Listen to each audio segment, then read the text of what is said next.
জনগণের টাকা লুট করে বিদেশে প্রচার করা হয়েছে। আপনারা সেই বাংলাদেশ হওয়ার চান, আপনারা পরিবর্তন চান। পরিবর্তন চাইলে ওই যে লেখা পরিবর্তনের জন্য তাদের ভাষায় বাধা দেওয়ার একটা কারণে আমরা অতীতে যা হয়েছে এই কাজ যারা করেছে তাদের কোনো বিচার হয় নাই। আমরা কথা দিচ্ছি এদেরকে বিচারের আওতায় আনা হোক। দোষ দেওয়া হয়েছে আমাদের উপর। এরা চুরাই পথের অন্ধকার গলির নায়ক, নিজেরা অপকর্ম করে আমাদের ঘাড়ে দিয়েছে। আজ আল্লাহ তাআলাকে সাক্ষী রেখে বলতে চাই আমরা নির্দোষ। আমরা এই অপকর্মের সাথে কখনো জড়িত ছিলাম না। আমরা তাদেরকে খুঁজে বের করে যারা ক্ষতিগ্রস্ত হয়েছে তাদের মুখ থেকেই তাদেরকে ডকুমেন্টেড করে বিচারের মুখোমুখি করবো ইনশাআল্লাহ। কখনো আর কেউ এই দুঃসাহস দেখাবে না কোনো ধর্মীয় সম্প্রদায়ের উপর জুলুম করা। সম্মানিত ভাইরা, এই লক্ষ্মীপুরের অনেক সমস্যা দাবি দেওয়া চমৎকার ভাবে আপনাদের প্রিয় মানুষ লক্ষ্মীপুর সদর থেকে যিনি জাতিকে নেতৃত্ব দিবেন, লক্ষ্মীপুরবাসীকে নেতৃত্ব দিবেন, তিনি বলে গিয়েছেন দাবি সর্বদা সম্ভব। আরেকটা দাবি যদি করেন নাই সেটা আমি যোগ করে দিই। এশিয়ার বৃহত্তম মৎস্য প্রজনন কেন্দ্র ছিল এই লক্ষ্মীপুরে। দুর্নীতি করে এটাকে হত্যা করা হয়েছে। আমরা এটাকে জীবন দিব ইনশাআল্লাহ। আপনি যে দাবিগুলো করেছেন সব সম্মত, একটা একটা করে ইনশাআল্লাহ সব পূরণ হবে। তবে আপনাদের সাথে বসে আমরা ঠিক করব কোন দাবিটা আগে পূরণ হওয়া উচিত। যেটা আপনারা বলবেন সেটাই হবে। আপনাদের অর্থের পাই পাই হিসাব আপনাদের কাছে তুলে ধরা হবে। পেটের ভিতরে চলে যায়, নদীর পাড়ে যায় না। আমরা নদীর পাড়ে সেই ধানে নিয়ে যাবো ইনশাআল্লাহ। কারণ পেটের ভিতরে আমাদের ঢুকতে পারবে না। হ্যাঁ, ঢুকতে যারা সেখানে কাজ করবে সেই সমস্ত কর্মচারী কর্মকর্তারা তাদের ন্যায্য পাওনা পাবে। কেউ চুরি করতে পারবে না। অতীতে রাষ্ট্রের সম্পদ চুরি করে বিদেশে যারা প্রচার করেছে, আমরা কথা দিচ্ছি আল্লাহ আমাদেরকে দায়িত্ব দিলে আপনাদের ভোটে ওদের পেটের ভিতরে হাত ঢুকে বের করে আনবে। এই অর্থায়নে রাষ্ট্রীয় কোষাগারে যোগ করা হবে। ন্যায্যতার ভিত্তিতে বাংলাদেশে উন্নয়ন করা হবে ইনশাআল্লাহ। কারো প্রতি কোনো বৈষম্য করা হবে না। প্রধানমন্ত্রীর বাড়ির কোথাও ওটা দেখা যাবে না। বরঞ্চ কোন এলাকা সবচেয়ে বেশি বঞ্চিত সেইটাই আগে চিহ্নিত করা হবে ইনশাআল্লাহ। বিচারের ব্যাপারে আমাদের কথা সাফ। আমরা সমাজে ন্যায় বিচার কায়েম করতে চাই। শিশু থেকে আবার বৃদ্ধ বনিতা সকল ধর্ম বর্ণ মানুষের ন্যায় বিচার। একজন সাধারণ মানুষ যে অপরাধ করলে তাকে বিচারের মুখোমুখি করে শাস্তি দেওয়া হবে। একই অপরাধ দেশের প্রধানমন্ত্রী কিংবা রাষ্ট্রপতি যদি করে তাদেরকে ছাড় দিয়ে বিচার কথা বলবে না। একই বিচার তাদের জন্য আরোপ করা হবে। কোন দায় মুক্তি নাই, কোন মুক্তিও নীতি নাই। অপরাধ অপরাধী, যিনি অপরাধ করেছেন শাস্তি তাকে পেতেই হবে। এগুলো যারা ভয় করে তারা জনগণের এই উত্তাল সমুদ্রকেও ভয় করে। আজকে শুধু লক্ষ্মীপুরে না, সারা বাংলাদেশে ন্যায় ইনসাফের পক্ষে গণজোয়ার সৃষ্টি হয়েছে। ইনশাআল্লাহ হাবুদের করে 12 তারিখ 11 জনের চার যেখানে দেওয়া হচ্ছে সেইটাকে জয়ী করার মাধ্যমে জনগণের সরকার কায়েম হবে ইনশাআল্লাহ। আমরা বলেছি আমরা জামাতে ইসলামের সরকার কায়েম করব না। আমরা বলেছি আমরা জামাতে ইসলামের বিজয় চাই না। আমরা বলেছি জনগণের সরকার কায়েম করতে চাই। আমরা বলেছি 18 কোটি মানুষের বিজয় চাই। সেই বিজয় আমরা নিশ্চিত করতে চাই মহান আল্লাহ তাআলার সাহায্যে বিইজনিল্লাহ। প্রিয় লক্ষ্মীপুরবাসী, আজকে যে কথাগুলো আপনাদের এখানে তাদের সবাইকে আমরা গভীর শ্রদ্ধার সাথে স্মরণ করি। আমরা কথা দিয়েছিলাম আমরা জুলাই যোদ্ধাদেরকে আমাদের অন্তরে জায়গা করে দিব। আমরা কথা রেখেছি। আমরা জুলাইকে কবুল করে নিয়েছি। এই জুলাই এসে জনগণকে মুক্তি দিয়েছে। জুলাই এসেছিল বলেই আজকে আমি এখানে দাঁড়িয়েছি। জুলাই হয়েছে বলেই আজকে এই স্টেজ দেখা যাচ্ছে। জুলাই হয়েছে বলেই এই 26-এর 12 ফেব্রুয়ারি ইলেকশন হতে যাচ্ছে। জুলাইয়ের আগে আমরা রাজনৈতিক দলগুলো বহু চেষ্টা করেছি। জীবন দিয়েছি, রান্না করে সঙ্গী হয়েছি, জেলে গিয়েছি, পঙ্গু হয়েছি, বড় বাড়ি ছাড়া হয়েছে, কিন্তু আমাদের নেতৃত্বে পরিবর্তন আসে না। পরিবর্তন এসেছে আমাদের সন্তান সন্ততির নেতৃত্বে। কেউ কেউ আছে এদেরকে স্বীকার করতে চান না, তাদেরকে বাচ্চা কাচ্চা নাতি পিতা বলে, তাদেরকে সাবাল বলে। আমি বড় বিস্মিত, আমি লজ্জিত, যাদের কারণে জেল থেকে মুক্তি, যাদের কারণে অনেকের দেশে ফিরে আসা, যাদের কারণে নির্বাচনের কথা বলা, যাদের কারণে দেশ শাসনের কেউ কেউ কারো কারো স্বপ্ন দেওয়া, তারা তাদেরকে অস্বীকার করছে। লজ্জা, লজ্জা, এটা মেনে নেওয়া যায় না। যে উপকারের উপকার স্বীকার করে না, যে কৃতজ্ঞতা প্রকাশ করে না, সে ভালো মানুষ হতে পারে। দেশবাসী রাজনীতির পুরোনো বন্দোবস্তে দেখেছে, 54 বৎসর দেখেছে, সেই বন্দোবস্ত ফ্যাসিবাদ তৈরি করেছে, মানুষের অধিকার হরণ করেছে, দুর্নীতির সর্বরাজ্যে পরিণত করেছে, চাঁদাবাজিতে জনগণকে অতিষ্ঠ করেছে, জনগণের কিনা বস্ত্র দিয়ে জনগণের মুখে গুলি ছুঁড়েছে। সেই রাজনীতি আমার মা বোনকে ইজ্জত হরণ করেছে। ওই রাজনীতি আবার ফিরে আসার আপনারা চান? ব্যাংক ডাকাতি করে জনগণের টাকা লুট করে বিদেশে প্রচার করা হয়েছে। আপনারা সেই বাংলাদেশ আবার চান? আপনারা পরিবর্তন চান। পরিবর্তন চাইলে ওই যে লেখা পরিবর্তনের জন্য জনগণকে কি বলতে হবে? সেই প্রথম ভূমিকাতে মারতে হবে, হা উদাসীন মারত। আপনারা সবাই হা উদাসীন মারবেন? আপনারা মারলেই হা উঠ পাশ হয়ে যাবে? হ্যাঁ, প্রত্যেকটা মানুষকে হা উঠের সঙ্গী বানাতে হবে। আমরা বিশ্বাস করি বাংলাদেশের মানুষ এখন পরিবর্তন চায়। সেই পরিবর্তনের জন্য আমরা ঐক্যবদ্ধ হয়েছি।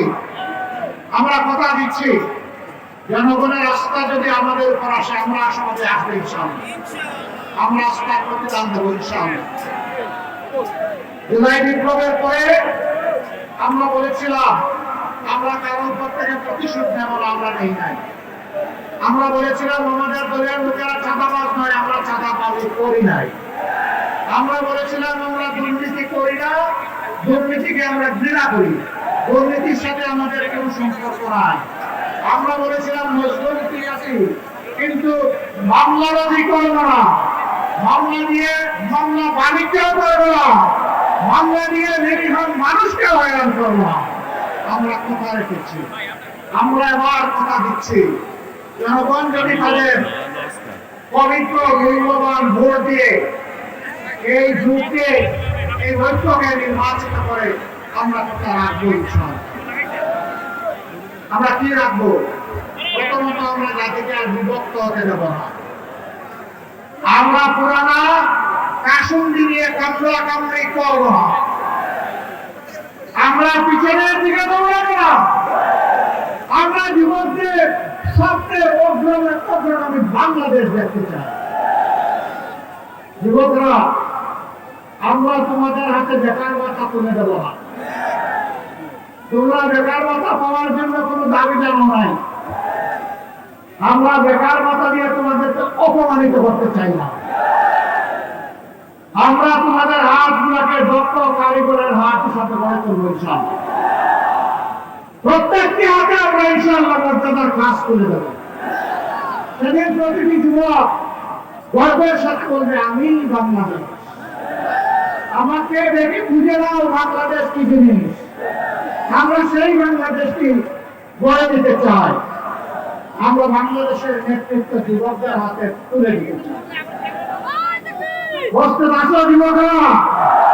প্রস্তুত হয়ে যাও। এইভাবে আমার জন্য সেদিন গর্জে উঠেছে।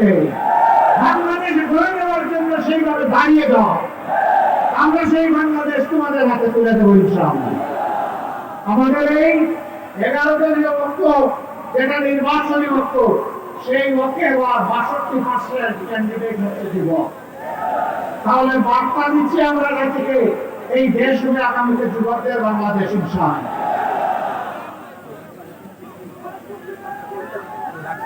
এলাকাবাসী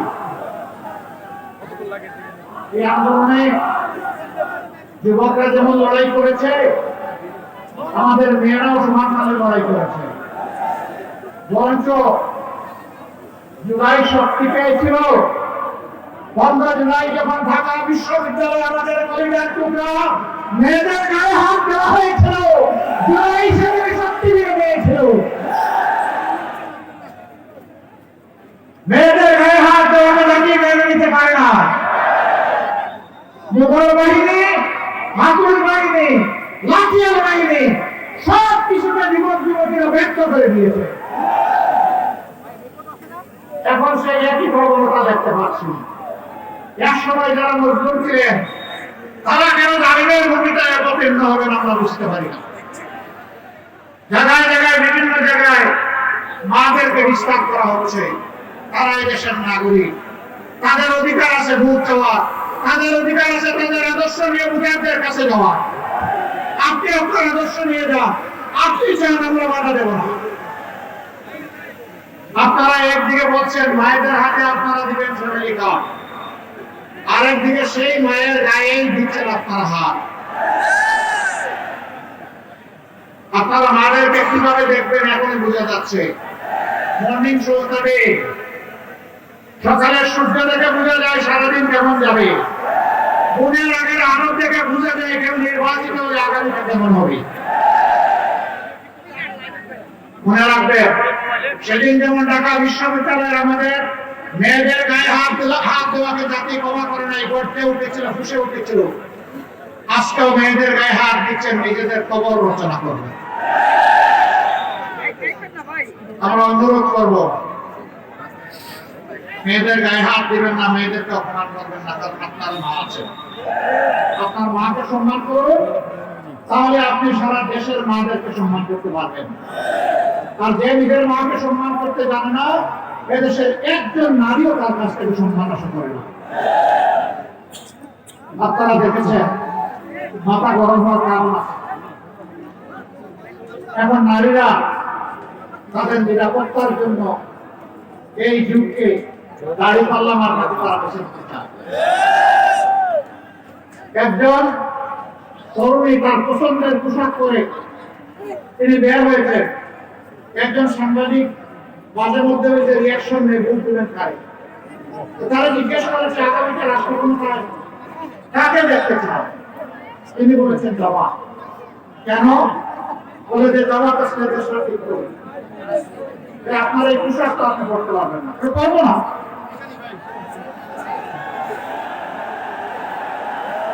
বলে যে এই পোশাক বদলাতে হবে, তো বদলাবো। এরপরে জিজ্ঞেস করেছে জামাতের কোন জিনিসটা আপনার ভালো লাগে, পছন্দ হয়? ওই জামা, পুরাটাই আমার ভালো লাগে। এগুলো দেখার পরে মাথা ঠিক থাকবে, ঠিক রাখতে হবে। যদি গণতন্ত্রে বিশ্বাস করে থাকেন তাহলে অন্যের মতামতকে প্রাধান্য অবশ্যই দিতে হবে।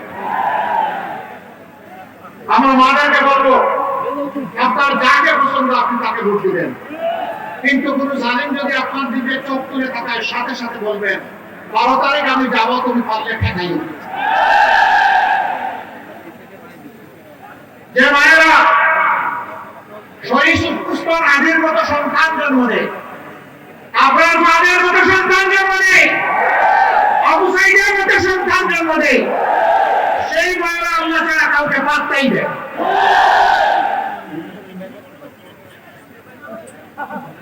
তারা বিধির রাজ্য কায়েম করতে চায়।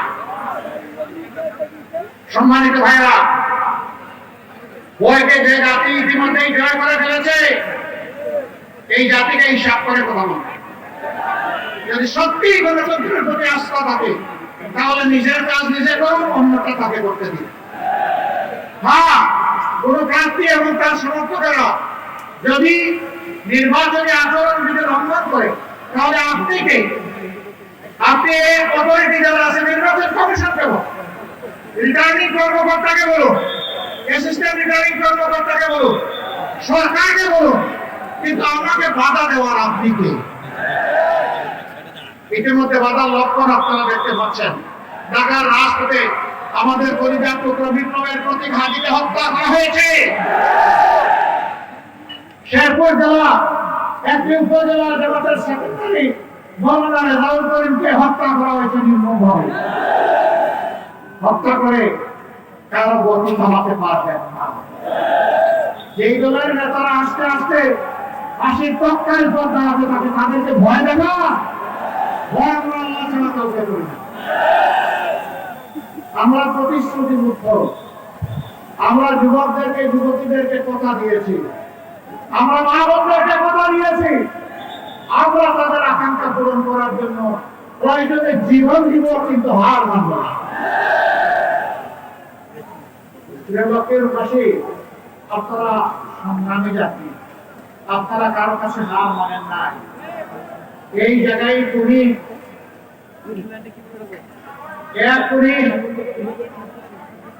আমার লজ্জা হয় তার কথা বলতে, জেলে তার সাথে আমার একবার দেখা হয়েছিল, এরপরে আমি দেখা করতে চাইনি। আমার ভাই ডাক্তার জয়াল আহমদকে তার বাসার 3 তলার ছাদে নিয়ে সেখানে শারীরিক নির্যাতন করে জীবন্ত দেহটা নিচে ফেলে দিয়েছিলেন। তিনি কার ক্ষতি করেছিলেন? তিনি তো গরিবের বন্ধু ছিলেন, তিনি তো গরিবের ডাক্তার ছিলেন, তিনি তো অসহায় মানুষের অভিভাবক ছিলেন।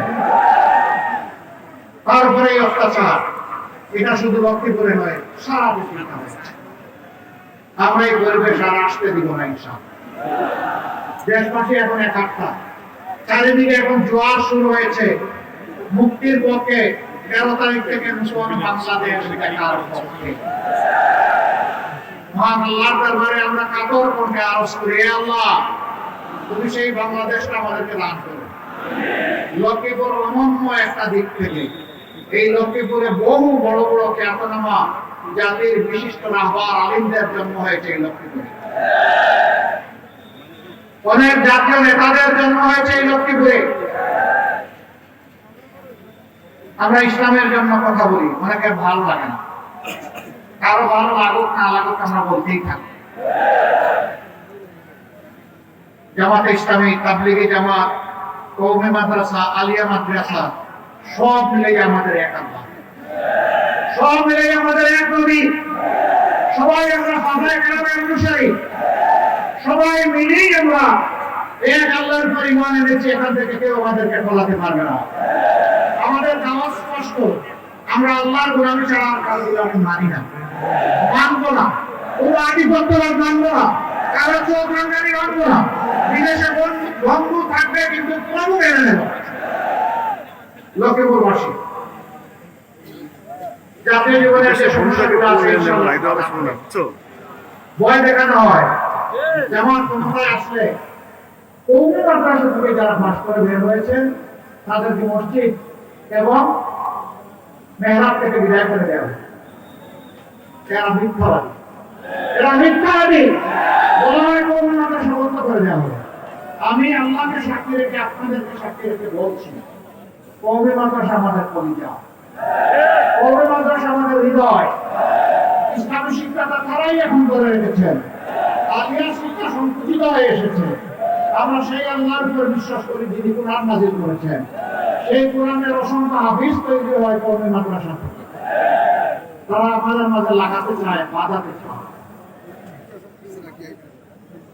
আমরা সবাই ইনশাআল্লাহ হুঁশিয়ার আছি, আমরা কারো সাথে পা দেব না ইনশাআল্লাহ।